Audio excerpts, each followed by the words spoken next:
We are ready. Okay, we started out talking about how great summer was and listening to the hot fun in the summertime. Well, summer's over. We're not really slipping into darkness, but it is a change. And there are many, many changes in developmental education going on right now, not only in Texas, but across the state, across the country. Texas usually is a leader, though, when it comes to developmental education. Keep in mind that everything we're doing, we're trying to do it to promote student retention and success. It's all about seeing our students achieve their goals. And so that's what's prompting these changes. We're going to do pilots. We're going to learn from our experiences. We may change what we first thought we were going to do that would be successful. If it doesn't work for our students, then we're going to try something else. So please be patient with us and contribute your good ideas, because this is all for student success. This summer, the agenda, if you have a copy of the PowerPoint, you can see we're going to talk first about what's new. We always follow this agenda. Then we want to have some discussion about what we think is going on that's working, what's good. What are some things that maybe we need to address that aren't so good, some of the things that maybe we can improve. And then we'll have lots of time for questions and discussions, but I think we'll be finished in 50 minutes. That's our goal. Last legislative session that just ended the last day of May, they did pass House Bill 2223. The governor signed that into law, and so that requires co-requisite education.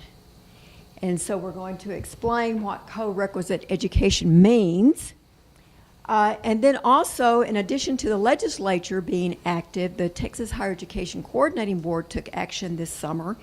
And at their July board meeting, they approved a new standard for writing, which was 23 points lower than what had previously been the standard for English 1301. So those are two big changes that happened just this summer.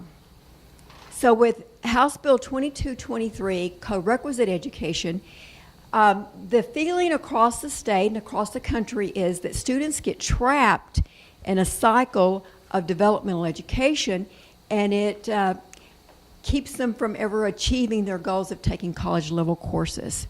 At many institutions, there are 4 or 5 levels of developmental math. There are 4 or 5 levels of developmental reading and writing. South Plains College is not guilty of that. We have never been guilty of that. At South Plains College, we have had 1 level of developmental reading. We've had 2 levels of developmental English. We have had 3 or 4 possibly levels of math, but it has not been the pattern at South Plains College to put students in this endless cycle of developmental education. However, that has happened at some institutions. The state is saying they want us to get on with it, and they want us to be faster at what we do and more successful. We have this year to plan. Fall 2017, spring 2018, this is a planning time. So you will see that we are doing pilots starting this fall. Sharon will tell you about a pilot that's happening in the English department this semester. Next fall, the law says that 25% of all the students in developmental education will be in a co-requisite model. They will concurrently enroll in a college-level course the same time they're taking, in the same semester, they're taking a developmental course. In 2019, it'll be 50%. In the fall of 2020, it'll be 75%. Now at South Plains College, who knows?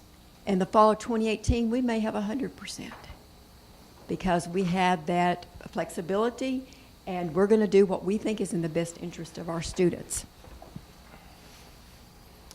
Basically, it means co-requisite education is currently enrolled. It could be sequential. With our new system, we will have the opportunity to enroll students in 8-week segments instead of 16-week semesters. So the student possibly would take a developmental course the first 8 weeks, and then the college-level course the next 8 weeks. In explaining this rule, this law, the Texas Higher Education Coordinating Board has said, however, that the student does not have to be successful. The student does not have to complete the developmental education course before they take the college-level course. So if they were enrolled in a developmental course the first 8 weeks and they didn't complete or they weren't successful, they would still have the opportunity to attempt the college level course the second 8 weeks. That's something to think about as we consider how to best offer this to students. Another possibility is a paired course.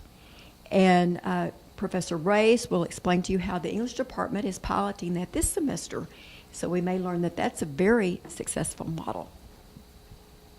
But again, as the institution has the option to explore opportunities of how we can best provide the co-requisite model. This law also, House Bill 2223, meant that no longer would we be funded for students to take up to 27 hours of developmental education. And this harks back to the idea that students are taking too many developmental courses. The state will now pay for 18 semester credit hours.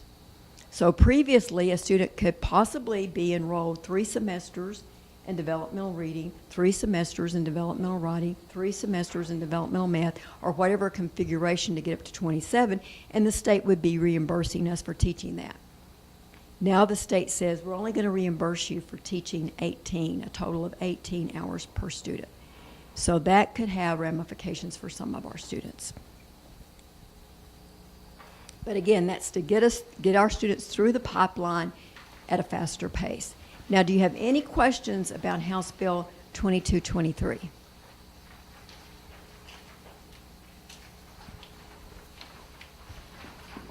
So the second change was the coordinating board policy change about writing placement based on student performance on the Texas Success Initiative assessment.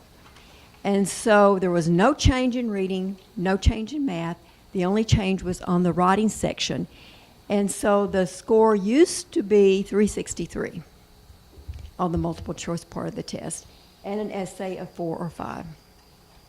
Well, the coordinating board has decided, based on data analytics, looking at all the data from the College Board, that a score of 340 and an essay of at least 4, or a score under 340, even lower than 340, more than 23 points below what used to be the score, an ABE diagnostic level of 4, which really means 6th or 7th grade level, and an essay of 5 means a student can try college English. So that was a big change. That was a big change. Now, do you have any questions? Will students know that those scores have changed so that when advising happens, they'll know that scoring has changed so that they have the option to say, do I want to take a developmental English over taking English, the starting English math course? Okay, Hope has asked, do students know about this? Do students know they have this option? Instead of taking developmental, they can say, well, according to the new rule, I'm ready for college English. And many students do know this. At the beginning, the idea was presented as being effective starting the first day of class. So August 28th, our first day of class, this rule would come into effect. However, we have recently been given information that no, this is really retroactive. If a student took the assessment this summer or in the spring and they fall under the new guidelines, they too have the opportunity to attempt English 1301. Now, if you picked up the information about TSI advising, you can see that Professor Race and Professor Escamilla worked hard this summer coming up with a new placement chart for English and ESOL. And students can say, this is what I want to do. If they satisfy the standard in writing and reading. For English 1301, reading is also a requirement. So students may find this out and they may want to switch their schedule. Anybody else have a question?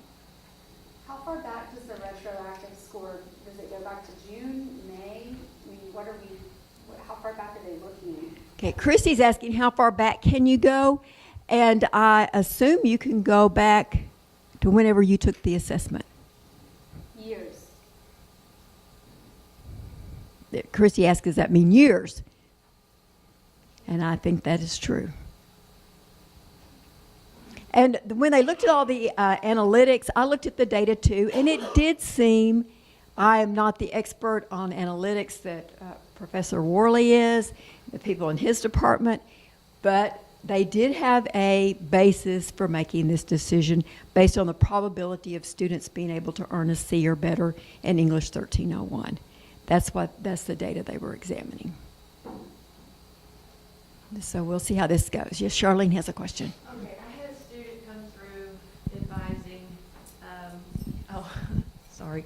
I had a student come through advising. He had a really kind of a low writing score or reading score, but yet his writing and his essay and everything were very high. Which of these three numbers takes precedence over the others as far as placement?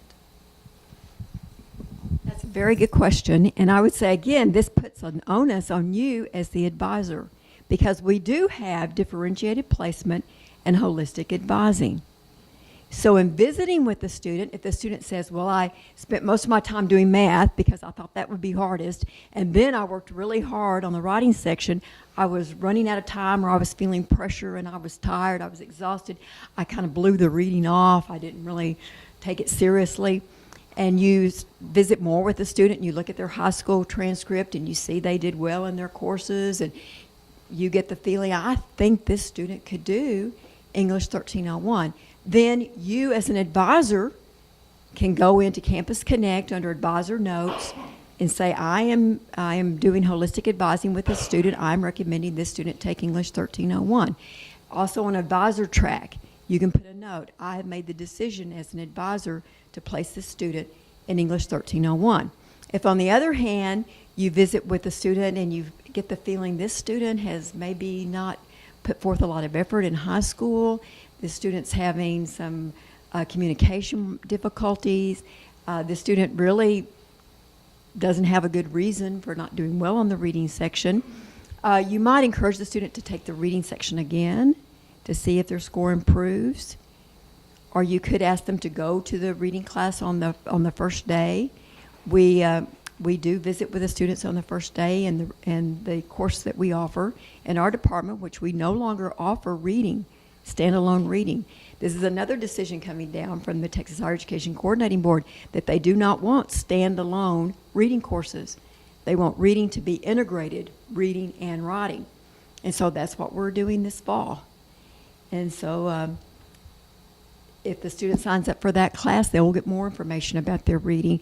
So this gives you a lot of discretion as an advisor to do what you think is in the best interest of the student based on information you gather. Gail, this is a mechanical question.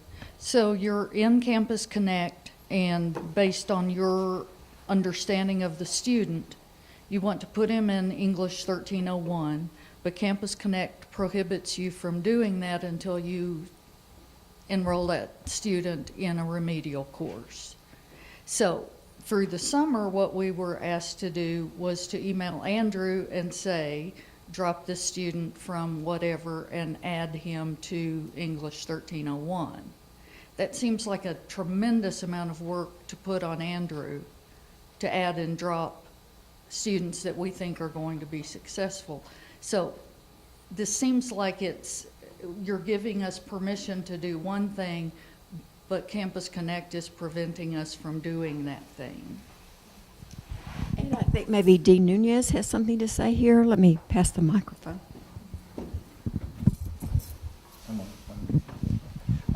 Yeah, it seems like Campus Connect's not cooperating with the advising that we can have and pass out along, but that's okay. We'll just go ahead. We'll have to do what we have to do now. The only way that as I understand, the only way that someone who doesn't have the privileges previous to registering the student of putting them in a course that they don't show that they're ready for and you're deeming they are, is to get someone in the registrar's office to allow you to do that. So either way, I know it's cumbersome, and but if you've done your homework, it'll be worth it to the student. If you've done your homework and you truly believe the student can get through, and they've shown you evidence in other areas that they can get through, then I think it's worth the while. And that's Andrew. Yes, ma'am. Andrew's the one that does that. Again, there's been some changes in the personnel, so right now, until someone identifies someone else, yes, it is Andrew. Do you have a question, Christy? Okay, Mackenzie has a question or comment. Let me get down to her.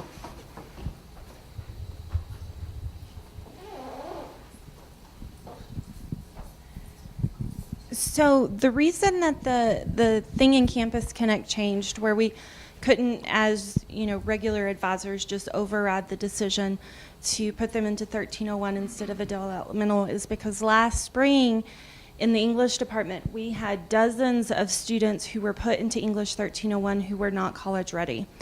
They were not successful in 1301. It is not beneficial to the student to put them in 1301 unless you really, really think that they're going to be able to they're going to be able to do it. And really, I would say that probably is a decision that needs to be made by an English professor, whether or not they're going to be able to be successful in writing, because those students who were put into 1301 who were not writing ready, by and large, they were not successful. We tracked them. And so I would say, instead of holistic advising, that you follow the numbers from the test. If they feel like they can retake the math or retake the reading or writing and do a better job, if they feel like they're ready for English 1301 or college algebra, they need to test again to prove that, is what I would say. Were those, I guess, were those also the high school college waiver students, preps? I mean, That's another matter altogether. No, these were not college waiver students. College waiver students, by and large, are not ready for English 1301 either. They're not successful either. So what did we do in that situation when they're given a waiver for college prep, and we know in our hearts that they're not ready for 1301, but they have a waiver? What do we do on that? I don't think there's anything we can do. They can attempt it once, and then if they're not successful in college in 1301, then they have to take developmental, right? Is that right? Is that correct? I don't know. Let's hear from the dean. Okay, here we go. College prep waivers for both math and English and reading, as a matter of fact, were given the last couple of years. We granted, let me see if I can remember the numbers. This is from memory, and this is just on the math piece. We granted 1,200 waivers in the system. 500 students of those waivers we granted showed up here, and only 200 students used the waiver. Now, some were successful, some were not. And, I mean, we've got the numbers, we've seen it. It's hit and miss, and I can't find the common thread. But it's not that many people going through on the college waiver and prep. Now, to answer Rhonda's question, she asked, how do advise? That's all I can give you. Show them the evidence that if they don't have the other stuff to back up, they don't have good scores along the way and grades along the way to back up that college prep waiver, and you don't in your heart believe that they're ready, just advise them hard.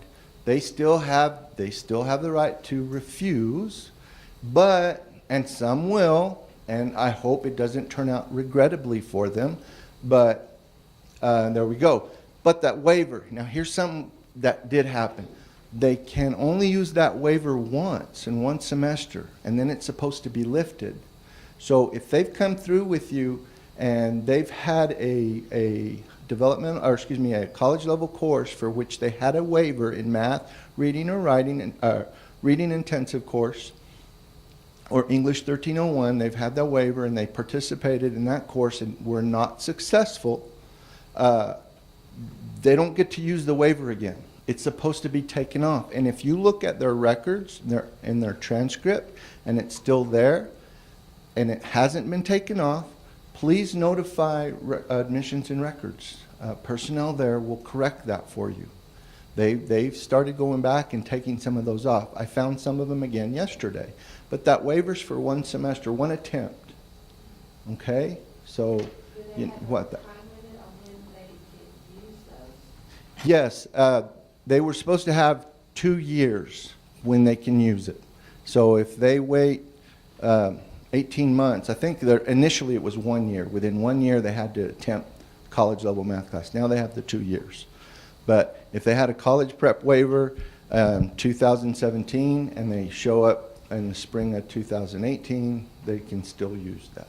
So. Would you remind us of what the criteria was for the students to earn this college waiver? The criteria for the students to earn a college waiver is attend a course in high school that was where the instructor had received development outlines, recommendations from our faculty in that subject area, including math and English and language arts.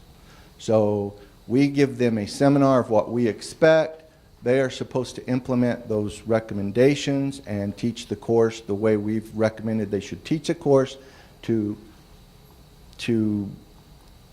make the probability the best they can do for the student when they get here, and they've agreed to do so.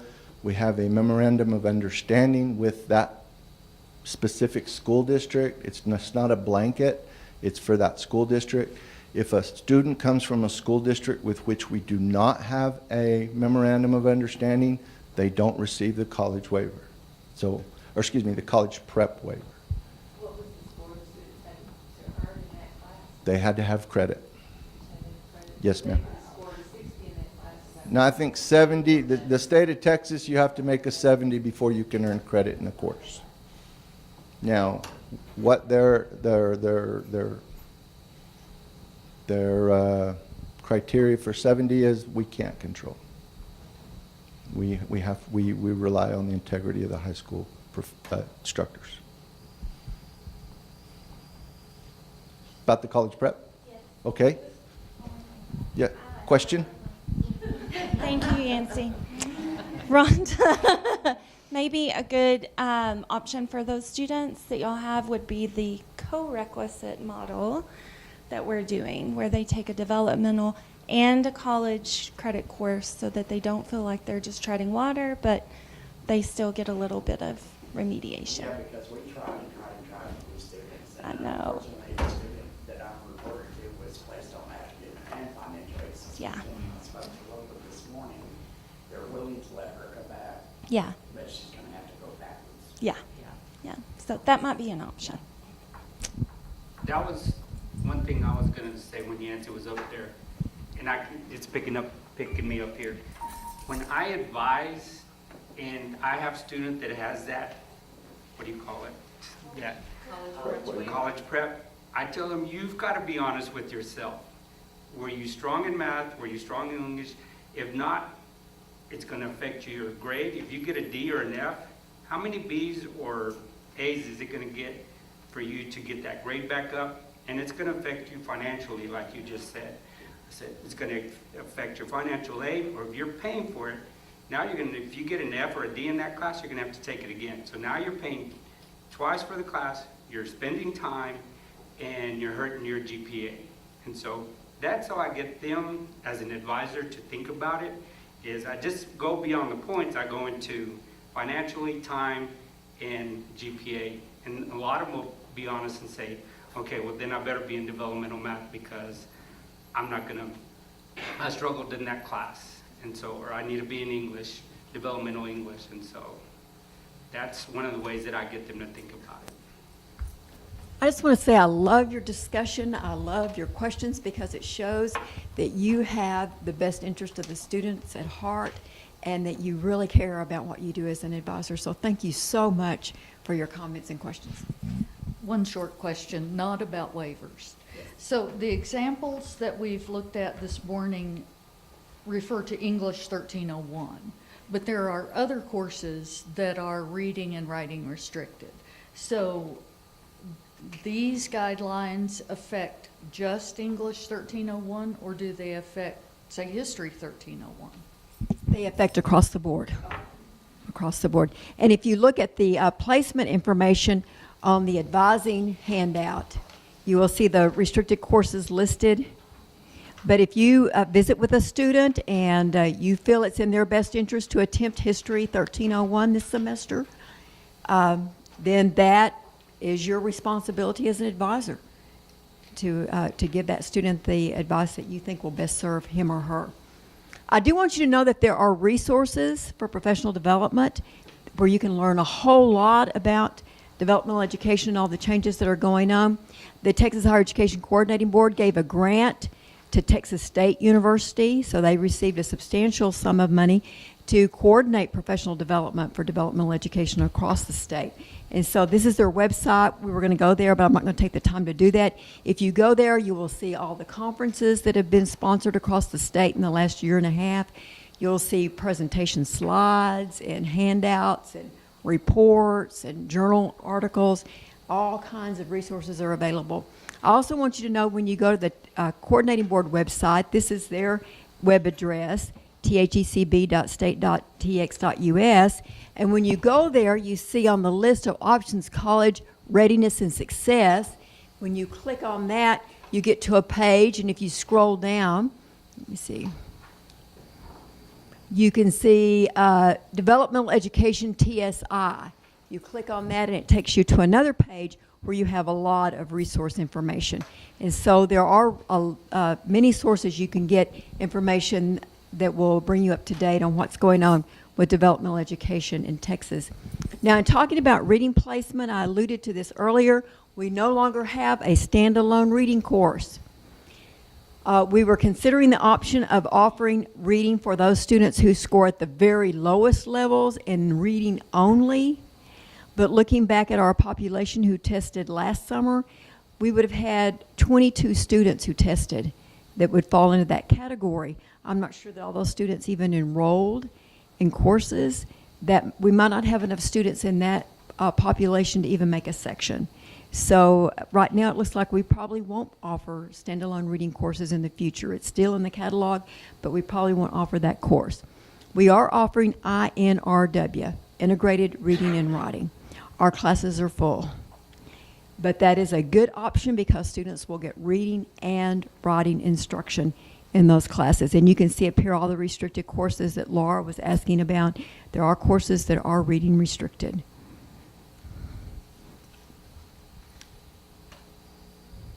Now I'm going to give the microphone to Professor Race, and she's going to tell you about English. Thank you, Gail. Good morning. If you don't know me, I'm Sharon Race, chair of the English department, and we normally fly under the radar, but not this year.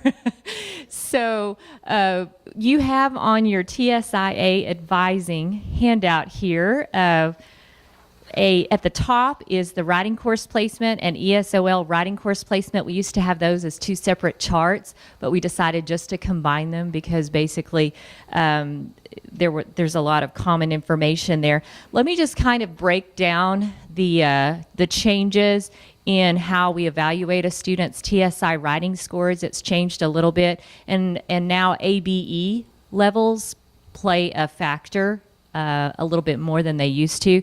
So let me just kind of walk you through it. And before I do that, though, let me just say one thing that I hope will put your mind a little bit more at ease. All of this is already programmed into Campus Connect.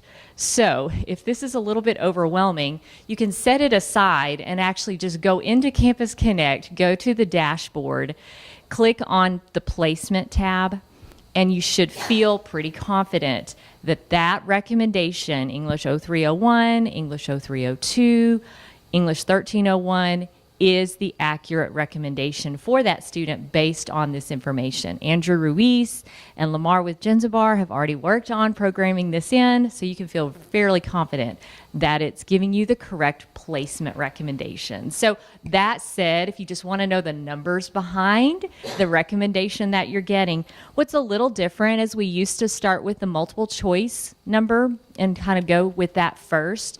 Now it's better, we think, Mackenzie and I figured it's a little easier to start with the essay number.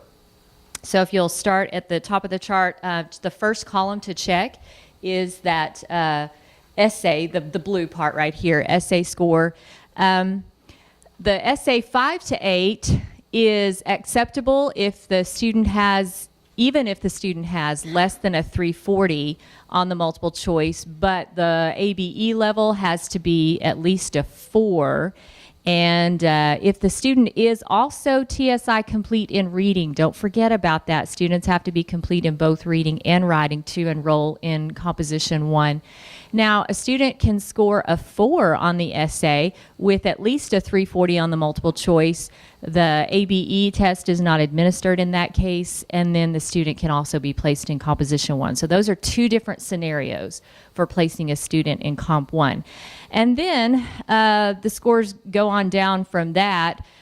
We have these two lines, the next two lines that place students in English 0302 or ESOL 0302. And it's really a matter of advising to decide whether a student would benefit more from ESOL. We've been having conversations with Andrew about a test that we might be able to start using to help better decide how ESL students are performing with English and with their use of the language. The TOEFL is so expensive that it's just not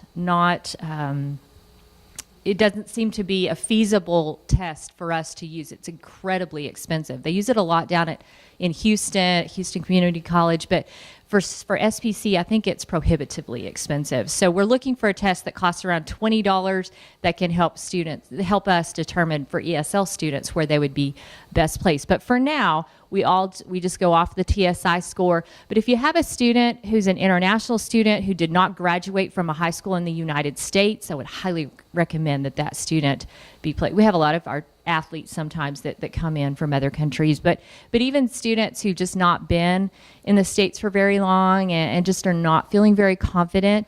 I wanted to just briefly mention our instructor for ESOL is Dr. Nimi Finnegan. She's trilingual. And so she speaks her native Haitian, but she also speaks French and English as well. So she has a lot of experience and is very able to, I think, relate to these students and the experiences and challenges that they have. She's teaching both here and on the Reese campus. And even if the numbers are low, we're going to try to let those courses run. We hear that sometimes you don't identify those students until 2 weeks into the semester. And then you look around for a place to send them, and we've already shut down our ESL courses for low enrollment. So with the dean's blessing, hopefully we'll be able to let those ESL courses run even if the numbers are kind of low. I think Levelland sections will be fine. We have more athletes over here. But Reese, Christy's nodding her head. We're going to try to keep. Okay, so we're going to give it a go. We want to make a presence with ESL at Reese. We also revised downward the scores for placing students in 0302 and 0301. If you have any questions about placement, please contact me or Mackenzie, and we would be delighted to visit with the student or with you if we can be of any assistance. Now, on that note, let me also talk about our exciting pilot that we're doing this semester. Roy Bearden White is one of our, and Tasha, raise your hands. Tasha Newsom and Roy Bearden White right here are our two instructors, fearless in their goals to pilot this for us going into new territory here. I wanted to tell you what the numbers of these pilots are because we decided to number them a little bit differently from our regular English 0302. We're calling them English 0303. So you just go into the regular English group, look for English 0303, section 001 and 002. Underneath both of those, you will see the English Comp 1 that they are paired with. One is a section 010, I think it's paired with this one, and section 016 is paired with this section. It'll tell you in Campus Connect. Now, we have a Monday, Wednesday afternoon option. Tasha's teaching that one. Students would enroll in Composition 1 at 1 o'clock, and then half of her students will be, hopefully, regular college-ready students, and the other half will be the developmental students. We want them mixed in together there. Then at 2:30, her developmental students will stay for another support course, the 0303 section of that, to get the support that they need. Roy Beard and White's course, paired course, is happening on Tuesday and Thursday mornings. And his will start at 9:30, followed by the support course at 11 o'clock. The enrollment in these is permission only, so contact me or Roy or Tasha to get your students in. But we are a little low on those enrollments. We really need to beef them up. So if you have students who are TSI reading compliant, please, please, please consider putting them into these paired courses.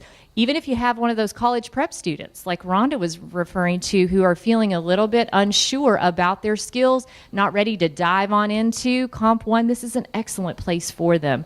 And the studies are showing that with the support course, these students are even more successful than your traditional Composition 1 students. So, yes, ma'am. Is there something in Campus Connect where if we attempt to put them in that 0303 that it comes up and says which course it's paired to? It's already written underneath it, and it's in red. It's restricted enrollment anyway, so you'll have to contact one of us to get them in. And I believe that's a little bit of a barrier to enrollment. Charlene was asking, how can we get students into these courses? It is, yes. It's right underneath it. There's a little note beneath it that says which course it's paired with. And there's a little bit of a barrier there. If we continue with this co-requisite model, which we will, of course, because the state of Texas says we have to, next fall of 2018, and with colleague, we hope to find more, just easier ways of facilitating the enrollment of students into these paired courses. And so we've got a lot of thinking and working and planning to do to get that figured out. But for this semester, Charlene, there are restrictions on enrollment. You'll have to get with one of us to help you get a student in. Okay. Yes, sir. Question. So to get in 1301, that 10 and the 16, they just need college English. There are spaces. These two both have 10 seats each of just regular. I think Roy Beard and White's is full, and Tasha has a few seats of just regular. So there's still some seats for just college-ready students in there. Plus, we have 12 seats in both of these that are being saved for the students that come from the 0303 courses. Okay. Any other questions I can answer about that? Help us fill those up, because we need the data from this semester to help us figure out, to help us plan for next year. Let's see if there was, I think I've covered ESOL, the paired courses, advising. If you have any other questions, or if we can help with decisions about where to place students, we are delighted to do that. And thank you, Gail.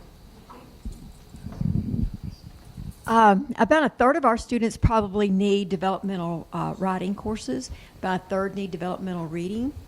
Mr. Worley, how many students need developmental math? A whole bunch. Let me turn the microphone over to Professor Worley. He'll tell you about math changes. Lots of math changes. Y'all recognize me? I shaked.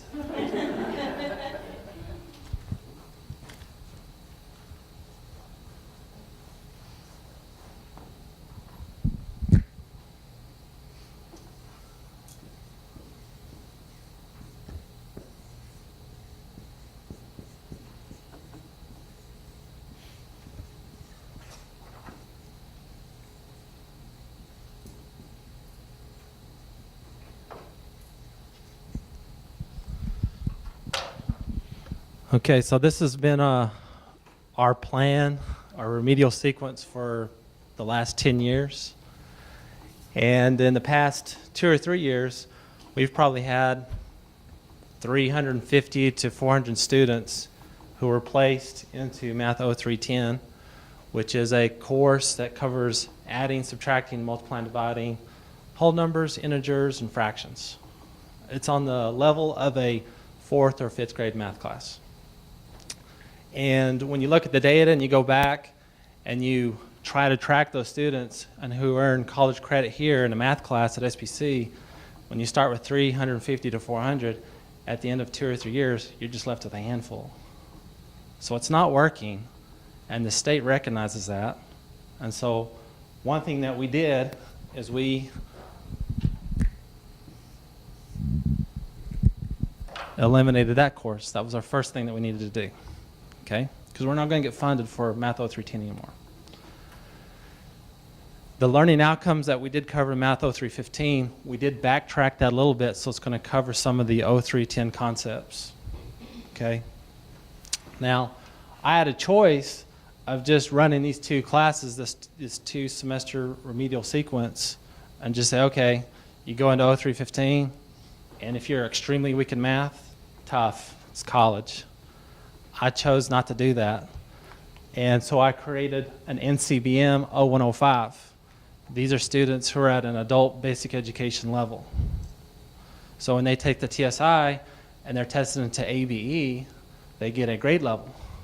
And if they're at a grade level 4 or lower, which means they're at a 4th grade level math level, or 3rd grade, or 2nd grade, or 1st grade, and we have some that are at 1st grade math, then they're tested into NCBM 0105. Before I came over to this meeting, we have 82 students this fall that are tested into NCBM 0105. Okay?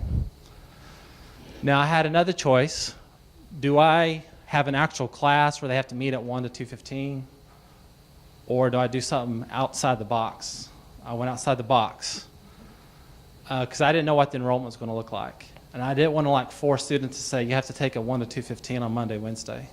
I wanted to have some flexibility for the students. So we did this arrange thing where they interact with the instructor once they sign up for the course, and the instructor gets them going on a course that's self-paced. Most of it's done online, but they're still coached individually by that specific teacher. They have to check in with the teacher at least once a week. The teacher's available for help and resources throughout the entire week. And we're just working with them one-on-one and saying, okay, you're at an ABE level. We don't say ABE. We said we got to get them up to a remedial level so they can take Math 0315. Now the great thing is we're using EdReady, which is a free tool to the students. And Dr. Driver piloted it, and I talked to Dr. Driver, and we said, okay, we're going to do this EdReady, free for the students, and where they can do self-paced. Now this is a great thing because I just got a success story this morning. When students enroll into NCBM 0105, we can get them going on the course right then. And we talk to the students and we're saying, hey, if you take this course and you navigate, and we have all these learning outcomes, and they have to hit a 90%, they have to get to 90%. And you say, hey, if you can get to this 90% before the first day of class, which is next Monday, we can take you out of the NCBM 0105 and put you into the next level.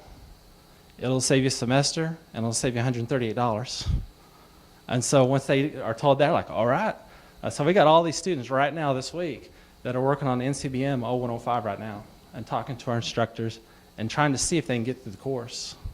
Of course, if they can't, then they're going to work this semester and try to get those levels up to an 0315 level. So that's the NCBM 0105. We have a co-requisite model here. Dr. Leah Harris Plant in the very back is teaching the co-requisite model. This is just a Band-Aid to what's about to happen next year. We got big changes coming up next year. We're going to have the co-requisite model. This is in place right now for students who are bubble students, because a student who scores a 347 on the math test does not mean that they can not be any more successful than the 352 student. Okay, especially when the 352 student last took that TSI 3 years ago. And so we're identifying some bubble students who can take a college level math class this semester, and they're going to work with Dr. Harris Plant individually, and she's going to help fill in any gaps or holes that they have throughout the semester. So again, it's going to be a very one-on-one relationship with the student.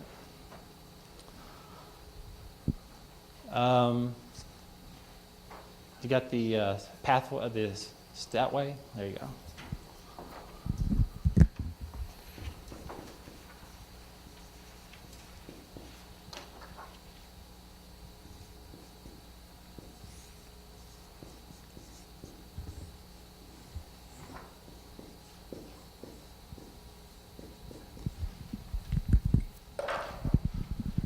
If you have students who do not need college algebra, because if you're going to be a sociologist, the possibility of doing logarithms in the workplace is not likely.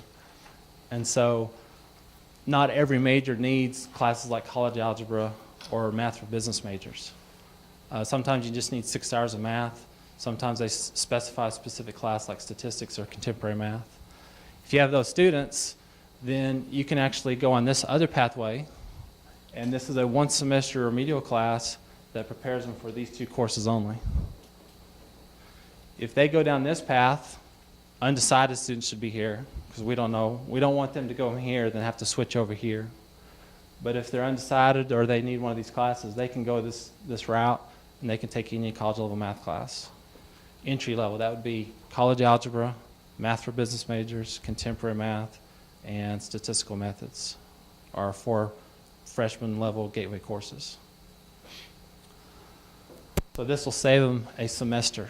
Now we've been doing this for the past couple years, and we've been doing a lot of change to this, and it was like enrollments were like about 5 or 10, and so we did a couple other changes, and we have now over 90 students in the Math 041 class. So it's just about getting communication and just sticking with the plan and adapting when we need to adapt. So that's the pathway, or that's the plan that we have for this fall. It'll be the same as the spring, and then lots of changes next fall. Now I will say that we are also going to pilot a co-requisite course, and what we're going to do is I'm going to recruit beginning algebra students this semester, and those who are successful I'm going to promote. You can take Math 0320 and the college level, like a college algebra class, paired together in the spring. So I'm going to recruit students, and if I get in front of their face, I can get them to buy into it. Because I showed some statistics to my faculty yesterday that 14% of students who start remedial math get college level math credit. 14%. The people who have been piloting this, that are doing in the same semester, because y'all do realize we have a student here, does okay, life gets in the way, has a baby, sick person, who knows what, and they fall off, and we never see them again, maybe in 5 years. So what we're going to do is that first semester, we're going to try to get them that first semester, and they're going to take 6 hours, but they're going to be successful. So that 14%, this colleges that have been doing this, like San Jacinto, they're getting 69 to 75% success rate. And these are students who are at a beginning algebra level. They're taking remedial math support course, and they're taking the college level math course, and they're getting 69 to 75%. If that happens here, I'm all in. And they'll get it done in 1 semester before life gets in the way. And one last thing, at San Jacinto, they have separate models. They don't mix the students. And so let's say all these people are in college algebra, okay? And then over here, they've got a model where they have to go to class 5 days a week because they're enrolled in 6 hours. These are the developmental students, and they're taking developmental math, and they're taking college level math, college algebra, same semester. At the end of the semester, they all take the same final exam. It's a comprehensive departmental final. The students over there are performing better than the students in here. So I'm optimistic, and I talked to my team about this. They're optimistic too, and we're excited, and we hope it does great things for SBC. I have a great PowerPoint. If you are interested, send me an email, and I'll send you that PowerPoint from yesterday's departmental meeting. Do you have any other comments or questions? I was going to drop the mic. Man, I always ruin those kinds of moments. Do you envision pairing the, I don't know what it's called, not STEM, yeah, the Statway, do you envision pairing that as a co-requisite? Okay, so this is the plan, all right? And my team of faculty is going to help with this decision. But I will have a paired support course for college algebra. We'll have a paired support course for Math 1324. We'll have a paired support course for Math 1332. And we'll have a paired support course for Math 1342.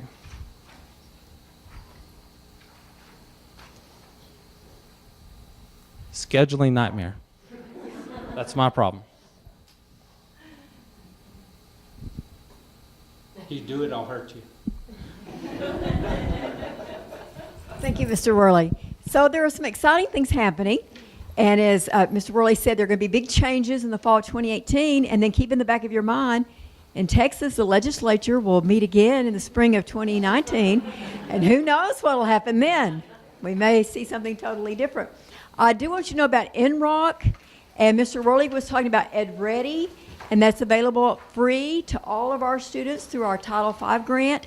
If you want to know more about NROC, the National Repository of Online Courses, come this afternoon at 1 o'clock to the library. Angie from NROC is going to be on campus, and she can answer questions. Dr. Driver will be there, and he can give you more information. Just briefly to give you some other sources, I do want you to know about CRAFT, which is a website that the coordinating board gave money to the University of Texas to create.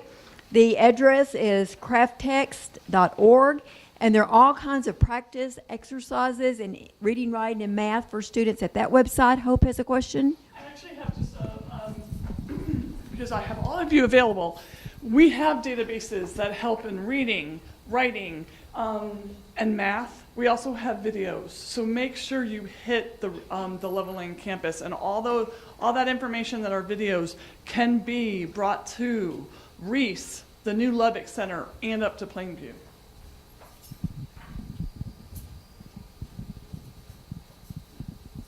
There are some professional development activities coming up in October.